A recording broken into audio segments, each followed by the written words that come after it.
नाज़रीन अस्सलाम वालेकुम रहमतुल्लाहि व बरकातुहू। ये बहुत से अफराद फ़ोन पर कब्ज़ का इलाज पूछते रहते हैं और जब तशख़ीस के लिए उनसे सवालात किए जाएं तो उनका एक ही जवाब होता है कि जी हमें कोई और मसला नहीं है, सिर्फ़ कब्ज़ है। यानी मैं तशख़ीस करना चाहता हूँ, पूछना चाहता हूँ, सवाल करता हूँ कि इसे खुश्की की, गर्मी की, सर्दी की, कौन सी कब्ज़ है? तो वो कहते नहीं जी बस सिर्फ कब्ज़ है जी, और कुछ ना पूछा जाए हमसे।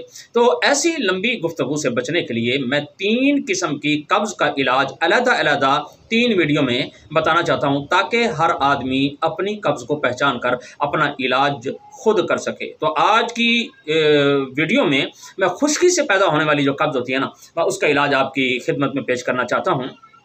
पहले उसकी अलामात आप समाअत फरमा लें कि ऐसी कब्ज़ की सूरत में हवा ज़्यादा खारिज होती रहती है मगर इसमें बदबू कम होती है। ये एक बहुत बेहतरीन अलामत है खुश्की की कब्ज़ की।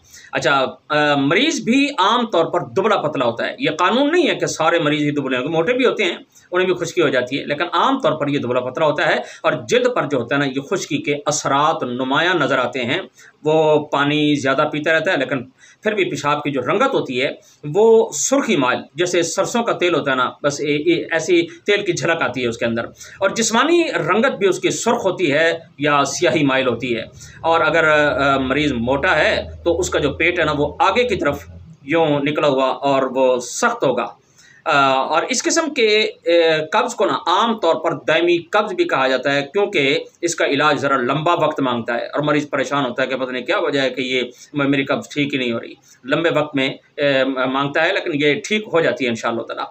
इसलिए ये जो कब्ज़ है ना, ये दायमी कब्ज़ के नाम से मशहूर है और इसका नुस्खा मैं बताना चाह रहा हूँ। वो नुस्खा आप समाअत फरमा लें कि सना मक्की, ये मेथी दाना बारीक वाला, एक होता है मेथरे, एक होता है मेथरे और एक होता है मेथी दाना। आपने मेथी दाना लेना है, मेथरे नहीं लेने। अच्छा, तेज़पात, कलवंजी और ये जो खाने वाला नमक होता है, घर का जो नमक होता है, घर में जो हम सारण में इस्तेमाल करते हैं, यही घरेलू नमक, गंधक आंवला सार, अजवाइन देसी, अकर करहा। ये अकर करहा आपने अच्छे वाला लेना है। बाज़ार में 15-20 रुपये 25 रुपये तोले के हिसाब से मिलता है। वो नकली होता है, 2 नंबर होता है, पता नहीं किस, ये मेरे ख्याल मूंगफली की जड़ें होती हैं। और जो अच्छे वाला होता है ना वो तकरीबन पौने 200 एक तोले का रेट है वो।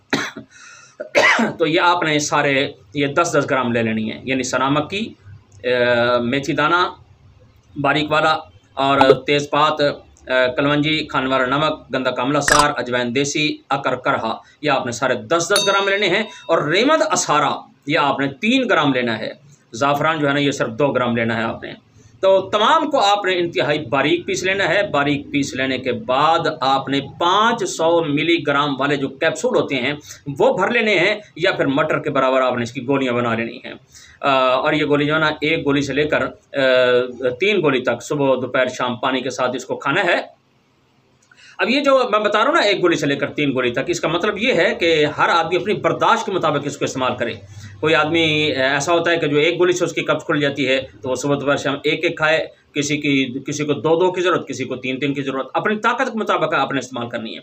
अच्छा, अगर कोई आदमी गोली या कैप्सूल भी नहीं बनाना चाहता ना, तो ये जो छोटा चाय वाला चम्मच होता है ना, इसका चौथा हिस्सा या इससे भी कम अपनी बर्दाश्त के मुताबिक इसको इस्तेमाल करना है। और इसको इस्तेमाल करें, ये 2-3 महीने इसको लाज़मन इस्तेमाल करें।